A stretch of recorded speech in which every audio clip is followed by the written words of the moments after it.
Next theorem देखो, a metric space is compact, sequentially compact if and only if it is complete and a totally bounded. If it is a compact, then complete and totally bounded, and if it is a complete and totally bounded, then compact. Let Xg be a compact metric space, and if it is a compact metric space by a theorem 8.10, if it is a compact, then it's a sequentially compact by this one. ठीक है, और अगर आपके पास function sequentially compact है तो वो आपके पास क्या हो जाएगा, कंप्लीट बाय दिस थ्योरम. ठीक है, ये मैं करवा चुकी हूँ आपको. Every compact metric space is a complete. तो अगर आप कॉम्पैक्ट मेट्रिक स्पेस ले रहे हैं तो वो आपके पास कैसा होगा, सीक्वेंसली कॉम्पैक्ट भी होगा और कंप्लीट भी. एंड कंप्लीट है तो आपके पास कैसा रहेगा, टोटली बाउंडेड. ठीक है, बाय दिस थ्योरम कि every compact metric space is a totally bounded. और ये भी मैंने आपको कल करवाई थी. कन्वर्स पार्ट देखिए, let X be a complete and totally bounded. अगर वो आपके पास कंप्लीट भी है एंड टोटली बाउंडेड भी है, you have to show that X is a compact.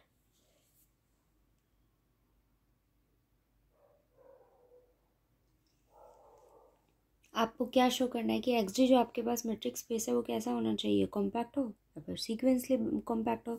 और सीक्वेंसली कॉम्पैक्ट के अकॉर्डिंग आपके पास क्या होता है कि अगर आप किसी भी कन्वर्जेंट सीक्वेंस को, कोई भी आपने सीक्वेंस चूज की है in a metric space X D is set to be a sequentially compact if every sequence, आप जो भी सीक्वेंस वहाँ ले रहे हैं, every sequence of a point of the space contains a convergent subsequence. Definitely उसके पास क्या एग्जिस्ट करनी चाहिए, एक कन्वर्जेंट सब सीक्वेंस एग्जिस्ट करनी चाहिए.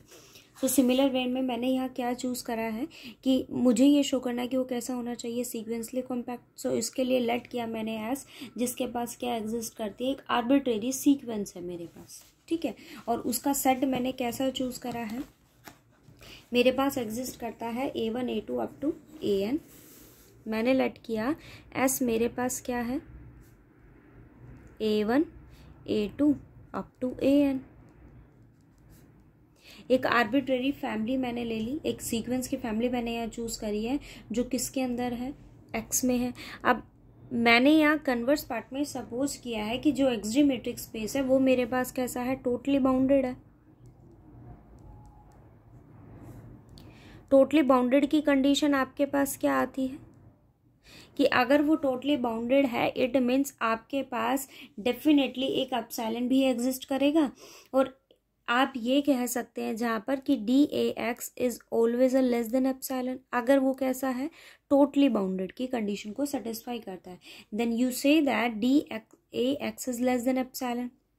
फॉर दिस मैंने क्या चूज करा है कि मेरे पास कोई भी एक एप्सिलॉन है जिसकी ऑब्वियस है ग्रेटर देन 0 होता है. मैंने एप्सिलॉन की वैल्यू को क्या चूज करा है, 1 लिया है. और मैंने अपनी तरफ से एक एक्स जो जिस सेट का मेंबर होता है वो सेट मैंने क्या लिया है, ए, जिसके मेंबर क्या है, x1 x2 and up to xn. एक फाइनाइट फैमिली मैंने चूज की है सच दैट जो किस कंडीशन को सेटिस्फाई करता है, that xi is less than 1, less than epsilon. लेकिन मैंने एप्सिलॉन यहाँ क्या चूज करा है, 1. Then D X xi is less than epsilon for all x किस में बिलोंग करता है, मेट्रिक स्पेस में, and xi is belongs to A. ये किसके मेंबर है, ए के मेंबर है. अब अगर ये इस कंडीशन को सेटिस्फाई करते हैं, इट मीन्स आपके पास यहाँ डेफिनेटली एक ओपन स्फीयर एग्जिस्ट करती है. जहाँ ये एक्स किसका मेंबर होगा, इस ओपन स्फीयर का, it means X is belongs to S X I and 1, जिसकी रेडियस आपके पास क्या है, 1 है. इट मीन्स अगर ये टोटली बाउंडेड है और उसके लिए एक नेबरहुड एग्जिस्ट करती है, इट मीन्स एक्स किसको कंटेन करता है, union of finite collection of open sphere जिनकी रेडियस आपके पास क्या है, 1 है. डेफिनेटली एक्स उनको कंटेन करेगा बिकॉज आपके पास यहाँ एक्स कैसा है, कंप्लीट है एंड टोटली बाउंडेड है. टोटली बाउंडेड है तो वो ये कंडीशन को सेटिस्फाई करेगा. मैंने यहाँ क्या किया, एक्स मेरे पास कोई भी अगर वो इस कंडीशन को सेटिस्फाई करता है, then definitely X is belongs to a open sphere with radius 1, and then X is the union of all finite collection of open sphere with a radius 1. अब मैंने यहाँ क्या लिया कि मेरे पास जो ओपन स्फीयर एग्जिस्ट करती है सपोज जो ये कंडीशन को सेटिस्फाई करते हैं उनकी कलेक्शन मैंने अपने अकॉर्डिंग क्या बनाई कि मान लीजिए मैंने एक ओपन स्फीयर यहाँ से लिया, मेंबर क्या है x1 x2 xn, मैंने एक मेंबर चूज किया x1 1, x1 is a member of A. Definitely ये अपनी एक सब सीक्वेंस को कंटेन करेगा एंड दिस सब sequence is of the form a1 1, a2 1, a3 and 1, जो किसकी फैमिली है, एस की फैमिली है। अब आप दो पॉइंट्स के बीच डिस्टेंस निकाल लीजिए। सपोज कीजिए कि मैं अगर इन दो पॉइंट्स की बात करती हूँ तो ये ऑलवेज टू ऑलवेज हमेशा किस से लेस देन रहेगा, ये 2 से। 2 से ग्रेटर ये कभी फैमिली हो ही नहीं सकती। ऑलवेज इसकी वैल्यू किससे लेस रहेगी, 1 से लेस, सॉरी 2 से लेस रहेगी, बिकॉज ऑफ मेरे पास जो ये मेंबर है जो मैंने ओपन स्फीयर एग्जिस्ट किया है वो क्या है, SX11। यहाँ जितने भी मेंबर एग्जिस्ट करते हैं, जो भी यूनियन आप इन कलेक्शन की बनाओगे ओपन स्फीयर की, वो हमेशा किससे लेस होगा, 1 से लेस होगा। बट मैंने यहाँ फैमिली चूज की है S1 जिसके पास सब सीक्वेंस है किसके मेंबर्स की, A की। This is always a less than 1। Similar way में मैंने एप्सिलॉन चूज किया यहाँ पर 1/2। इस 1/2 के अंदर मैंने एक सब सीक्वेंस बनाई, वी ऑब्टेन्ड अ सब सीक्वेंस, और वो सब सीक्वेंस मेरे पास क्या है, S2 is of the form A1 2। आप इसकी जगह कोई और सब सीक्वेंस चूज कर सकते हैं, ये सिर्फ एक नाम है कि मैंने इस तरह की एक सब सीक्वेंस बनाई है। सपोज कीजिए आप यहाँ अगर A चूज करें, यहाँ कोई भी सब सीक्वेंस B की फॉर्म में चूज कर लीजिए, और सब सीक्वेंस है ऑलवेज इसके अंदर ये कंटेन करेगा। सी यहाँ मैंने एप्सिलॉन को चूज किया है 1/2। इट मीन्स आप इस फैमिली का जो चाहे मेंबर उठा लीजिए, वो हर मेंबर इस ओपन स्फीयर में डेफिनेटली कंटेन करेगा x2 1/2।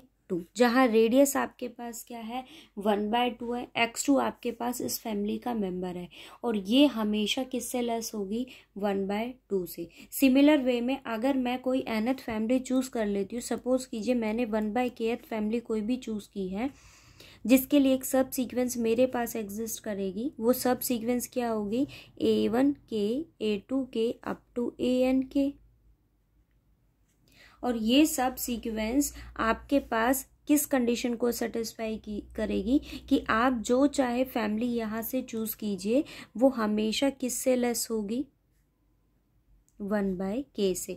और अब 1/k आपके पास यहाँ क्या होगा, इसकी रेडियस होगी। सो इसके लिए मैंने क्या चूज करा, एक डायगोनल सीक्वेंस लिया। मुझे ये शो करना पड़ेगा कि मैंने जो भी यहाँ डायगोनल सीक्वेंस को चूज किया है,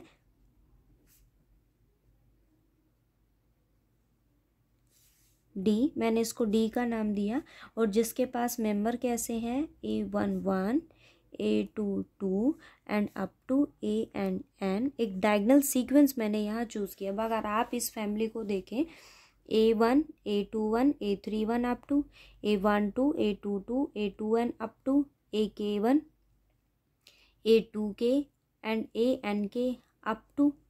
ठीक है, सो मैंने यहाँ एक डायगोनल एंट्री यहाँ चूज की है, A11 A22 and up to ANN, up to infinity तक, जो भी आप यहाँ सब सीक्वेंस जिसके अकॉर्डिंग चूज करोगे।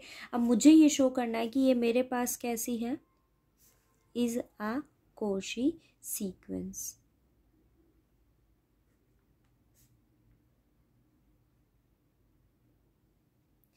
कॉची सीक्वेंस ऑफ S आपको ये शो करना है। तो उसके लिए मैंने क्या चूज कर लिया, कॉची सीक्वेंस के लिए मैंने दो यहाँ, एक ऑब्वियस सी बात है हर एप्सिलॉन आप चूज करते हो जो क्या होगा, ग्रेटर देन 0, और उसके लिए एक नेचुरल नंबर मैंने n0 लिया जो किस में बिलोंग करता है, n में, सच दैट जो किस कंडीशन को सेटिस्फाई करता है, दोनों के बीच का रिलेशन आपके पास यहाँ क्या है, 2/n0 is less than epsilon. अब आप एक मेंबर चूज कीजिए, n is greater then n0 such that जो किस कंडीशन को सेटिस्फाई करता है, डायगोनल एलिमेंट्स मैंने यहाँ लिए हैं, then ANN and AMM is belongs to, किसके अंदर बिलोंग करेगा, यहाँ आपके पास लेस देन क्या है, n0, x n0 and radius आपके पास यहाँ क्या काम करेगी, 1/n0। अब आपने कहा कि मैं जो भी फैमिली यहाँ चूज करूँ उसके लिए वो क्या कंडीशन सेटिस्फाई करेगा, एंड 2/n0 क्या रहेगी मेन कंडीशन जो इसके पास है कि आप अगर n0 कोई भी n लेते हैं, epsilon is greater than 0, then this is 2/n0 is less than epsilon. आप अगर यहाँ कोई भी फैमिली एप्सिलॉन की वैल्यू 1/2 लेते हैं तो ये हमेशा सब सीक्वेंस किससे लेस होगी, 1/2 से, 1/k, then it is always a less than 1/k। So we have d x n n a n n a m m is always less than 2/n0, हमेशा इस कंडीशन को सेटिस्फाई करेगा, but 2/n0 is less than epsilon. अब Cauchy sequence के according आपके पास D, मेरे पास कोई भी एक डायगोनल सब सीक्वेंस है जो कैसी है, कोशी सीक्वेंस है, ऑफ किस में, एक्स में, एस में है, लेकिन एस आपके पास किसका सबसेट है, एक एक्स का सबसेट है। मैंने जो यहाँ सब सीक्वेंस बनाई थी एस में वो किसकी थी, एक्स की थी, बट आप कन्वर्स पार्ट में ये मानकर चले थे कि एक्स मेरे पास कैसा है, कंप्लीट है। कंप्लीट का मतलब क्या है कि आपके पास जो भी यहाँ सीक्वेंस एग्जिस्ट करती है वो क्या करेगी, कन्वर्स करेगी। It means this sequence is a converse. It means आपके पास जो भी सीक्वेंस एग्जिस्ट करती है, देयर एग्जिस्ट अ सब sequence which is always a converse, वो आपके पास क्या करेगी, कन्वर्स करेगी। It means if you have every sequence which definitely contains a सब सीक्वेंस विच इज कन्वर्स, वो कन्वर्स करती है। इट मीन्स आपके पास ये कैसा हो गया, सीक्वेंसली कॉम्पैक्ट। ठीक है, ये आपको शो करना।